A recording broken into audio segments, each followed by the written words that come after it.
Hello friends, welcome to Sundar's lunch box. ఈరోజు మన recipe వచ్చేసి కాకినాడ స్పెషల్ అండి, చిట్టి పెసరట్లు. ఉల్లి పెసరట్టు, ఉప్మా పెసరట్టు మనకు తెలుసు కదండి. కానీ కాకినాడలో చేసే ఈ చిట్టి పెసరట్టు చాలా డిఫరెంట్గా ఉంటుందండి. పైనుంచి కారప్పొడి చల్లి వడపప్పు ఉల్లిపాయ మిశ్రమాన్ని వేస్తారు. ఈ వడపప్పు ఉల్లిపాయ నెయ్యిలో కాలి దోశ టేస్ట్ చాలా బాగుంటుందండి. కాంబినేషన్గా కొబ్బరి చట్నీ బాగుంటుందండి. అస్సలు చట్నీ లేకపోయినా కానీ చాలా బాగా కారంతో తినేసేయచ్చు. ఇక లేట్ చేయకుండా ఈ కాకినాడ స్పెషల్ చిట్టి పెసరట్ని ఎలా తయారు చేసుకోవాలో వీడియోలోకి వెళ్ళి చూసేద్దాము. ఈ చిట్టి పెసరట్ల కోసమని ఇక్కడ నేను పెసరపప్పుని తీసుకున్నానండి. వీటిని 2-3 సార్లు శుభ్రంగా కడిగి 7 to 8 hours నానపెట్టాలండి. ఇక నేనైతే ఫుల్ నైట్ నానబెట్టానండి. ఇలా నానబెట్టిన తర్వాత ఈ పెసరపప్పుకి మీరు కావాలంటే పొట్టును తీసుకోవచ్చు, లేదంటే ఇలానే దోశల్ని వేసేసుకోవచ్చు. నేనైతే కొద్దిగా పొట్టును తీసానండి. ఇలా పొట్టు తీసిన పప్పులో నుండి కొద్దిగా పప్పును తీసుకొని ఒక గిన్నెలో వేసుకుంటున్నానండి. తర్వాత ఈ గిన్నెని పక్కన పెట్టేసేసి మిగిలిన పప్పుని గ్రైండ్ చేసుకుందాము. ఒక మిక్సీ జార్ తీసుకొని దానిలో ఈ పప్పుని వేసుకోండి. తర్వాత 1 ఇంచు అల్లం, 1 పచ్చిమిరపకాయ, 1 టేబుల్ స్పూన్ జీలకర్ర, 1/2 స్పూను పసుపు, రుచికి తగినంత ఉప్పు, కొంచెం నీళ్లు పోసుకొని పిండిని మెత్తగా గ్రైండ్ చేసుకోవాలి. ఇలా గ్రైండ్ చేసుకున్న ఈ పిండిని ఒక గిన్నెలోకి వేసుకోవాలండి. కన్సిస్టెన్సీ చూసారు కదా, ఈ విధంగా ఉండాలి. ఈ పిండి పులియాల్సిన అవసరం లేదండి, రుబ్బిన వెంటనే వేసేసుకోవచ్చు. ఈ చిట్టి పెసరట్టుకి రుచంతా ఈ కారప్పొడితోనే వస్తుందండి. కారప్పొడిని ఎలా తయారు చేసుకోవాలో వీడియోలోకి వెళ్ళి చూసేద్దాము.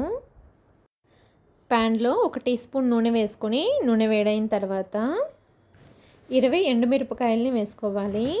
వీటిని లో ఫ్లేమ్లో మాడిపోకుండా కలుపుకుంటూ వేయించుకోవాలి. ఎండుమిరపకాయలు ఇలా బాగా వేగిన తర్వాత వీటిని తీసి ఒక ప్లేట్లో పెట్టుకొని పూర్తిగా చల్లారనివ్వాలి. ఇప్పుడు ఇదే ప్యాన్లో 1/2 కప్పు ధనియాలని వేసుకోండి. వీటిని కూడా మాడిపోకుండా లో ఫ్లేమ్లో కలుపుకుంటూ వేయించుకోవాలి. ధనియాలు కూడా బాగా వేగిన తర్వాత వీటిని కూడా ప్లేట్లోకి తీసుకొని పూర్తిగా చల్లారనివ్వాలి.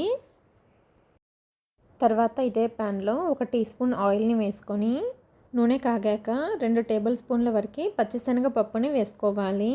అలాగే 2 టేబుల్ స్పూన్ల మినపగుళ్ళని వేసుకోవాలి. కొంతమంది పప్పులు వేసుకోకుండా చేస్తారండి, కొంతమంది పప్పులు వేసుకొని చేస్తారు. మీకు వద్దనుకుంటే ఈ పప్పుని స్కిప్ చేసేయచ్చు. ఇవి కొంచెం వేగనివ్వాలండి. ఇవి వేగిన తర్వాత 2 టేబుల్ స్పూన్ల వరకు జీలకర్రని వేసుకోండి. పప్పులు కొద్దిగా వేగిన తర్వాత జీలకర్రని వేసుకుంటే జీలకర్ర మాడిపోకుండా ఉంటుంది. వీటిని కూడా 1 నిమిషం పాటు లో ఫ్లేమ్లోనే వేయించుకోవాలి. తర్వాత కొద్దిగా కరివేపాకును కూడా వేసుకొని ఫ్రై చేసుకోండి. ఇవి బాగా వేగిన తర్వాత వీటిని కూడా ఒక ప్లేట్లోకి తీసేసుకోవాలి. తర్వాత వీటన్నింటినీ పూర్తిగా చల్లారనివ్వాలి. ఇవి చల్లారిన తర్వాత వీటన్నింటినీ ఒక మిక్సీ జార్లో వేసేసుకోండి. మిక్సీ జారు తడి లేకుండా చూసుకోండి. తర్వాత దీనిలో రుచికి తగినంత ఉప్పు, 1/2 టీ స్పూన్ పసుపును వేసుకొని కొంచెం బరకగా గ్రైండ్ చేసుకోవాలి. చూడండి, ఈ విధంగా గ్రైండ్ చేసుకొని ఇప్పుడు దీనిలో చిన్న నిమ్మకాయ సైజ్ అంతా చింతపండుని వేసుకోవాలి. అలాగే 20 వెల్లుల్లి రెబ్బలను కూడా వేసుకొని గ్రైండ్ చేసుకోవాలి. అంతేనండి, కారప్పొడి రెడీ అయిపోయింది. ఈ కారప్పొడిని ఎయిర్ టైట్ జార్లో స్టోర్ చేసుకుంటే చాలా రోజుల వరకు నిల్వ ఉంటుందండి. ఇడ్లీ, ఉప్మా, మామూలు దోశల్లో కూడా చాలా బాగుంటుంది. ఇప్పుడు చిట్టి పెసరట్లోకి కొబ్బరి చట్నీని ఎలా తయారు చేసుకోవాలో చూద్దాము. ఒక ప్యాన్లో 1 టీ స్పూన్ నూనె వేసుకొని నూనె హీట్ అయిన తర్వాత 6-7 పచ్చిమిరపకాయలని ఈ విధంగా తుంచి వేసి వేయించుకోవాలి. ఇవి బాగా వేగిన తర్వాత స్టవ్ ఆఫ్ చేసుకొని పూర్తిగా చల్లారనివ్వాలి. ఇవి చల్లారిన తర్వాత మిక్సీ జార్లో వేసుకొని 1 కప్పు చిన్నగా కట్ చేసిన కొబ్బరి ముక్కల్ని కూడా వేసుకోవాలి. కొంచెం చింతపండు, 5-6 వెల్లుల్లి రెబ్బలు, రుచికి తగినంత ఉప్పు, కొంచెం నీళ్లు వేసుకొని మెత్తగా గ్రైండ్ చేసుకోవాలి. ఈ విధంగా గ్రైండ్ చేసుకోవాలి. ఇప్పుడు పచ్చడికి పోపు కోసం ఒక ప్యాన్ తీసుకొని 1 స్పూన్ వరకు నూనె వేసుకొని, నూనె వేడైన తర్వాత 1 స్పూన్ మినప్పప్పు, 1/2 స్పూను శనగపప్పు, 1/2 స్పూను ఆవాలు, 1/2 స్పూను జీలకర్ర, 1/2 ఎండుమిరపకాయను వేసుకొని ఈ తాలింపుని ఫ్రై చేసుకోవాలి. ఈ తాలింపు కొద్దిగా వేగిన తర్వాత కొద్దిగా కరివేపాకును కూడా వేసుకొని ఫ్రై చేసుకోవాలి. తాలింపు రెడీ అయిపోయింది. ఇప్పుడు ఈ తాలింపుని పచ్చళ్ళలో వేసేసుకోవాలి. చిట్టి పెసరట్టు కాంబినేషన్ కొబ్బరి చట్నీ అయితే రెడీ అయిపోయిందండి.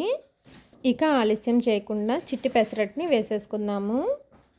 ఈ పెసరట్టు నెయ్యితో వేసుకుంటే టేస్ట్ చాలా బాగుంటుందండి.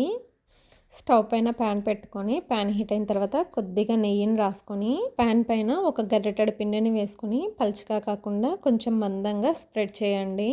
ఈ చిట్టి పెసరట్టు మన అరచేయంత వెడల్పే ఉంటుందండి, పెద్దదిగా ఉండదు. ఇప్పుడు పైనుండి మనం తయారు చేసుకున్న కారపొడిని చల్లుకోవాలి. అలాగే దీనిపైన సన్నగా కట్ చేసిన ఉల్లిపాయ, అల్లం, పచ్చిమిరపకాయ, తురిమిన క్యారెట్, కొత్తిమీర, అలానే వడపప్పు వేసుకొని, అంటే మనం పక్కకు తీసి పెట్టాం కదండి, ఆ పెసరపప్పును కూడా వేసుకోవాలి.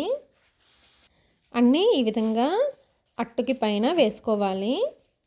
పైనుండి మనం కొంచెం నెయ్యిని వేసుకొని అట్ల కాడతో మనం వేసినవన్నీ దోశ పైన ఇలా నొక్కండి. అప్పుడు దోశకు అవి బాగా అతుక్కుపోతాయి. తర్వాత మీడియం ఫ్లేమ్లో ఈ అట్టుని బాగా కాలనివ్వాలి. అట్టు ఒకవైపు కాలిన తర్వాత జాగ్రత్తగా రెండో వైపుకి ఇలా తిప్పుకోండి. రెండో వైపు కూడా అట్టుని బాగా కాలనివ్వాలండి. అట్టు బాగా కాలితేనే టేస్ట్ చాలా బాగుంటుందండి. ఇలా బాగా కాలిన తర్వాత తీసేసుకోవడమే. చూశారు కదా, చూడ్డానికి ఎంత బాగుందో, టేస్ట్ కూడా చాలా బాగుంటుందండి. ఇదే విధంగా మిగిలిన దోశలను కూడా వేసేసుకోండి. ఈ చిట్టి పెసరట్టు కొబ్బరి చట్నీతోనే కాదండి, బొంబాయి చట్నీతో, అల్లం చట్నీతో చాలా బాగుంటుందండి. ఈ చిట్టి పెసరట్టుని మీరు కూడా తప్పకుండా ట్రై చేయండి. ఓకే అండి, ఈ చిట్టి పెసరట్టు రెసిపీ కనుక మీకు నచ్చినట్లయితే నా ఛానల్ని లైక్ చేయండి, షేర్ చేయండి. మరిన్ని వీడియోస్ కోసం నా ఛానల్ని సబ్స్క్రైబ్ చేసుకోండి. Okay, thank you.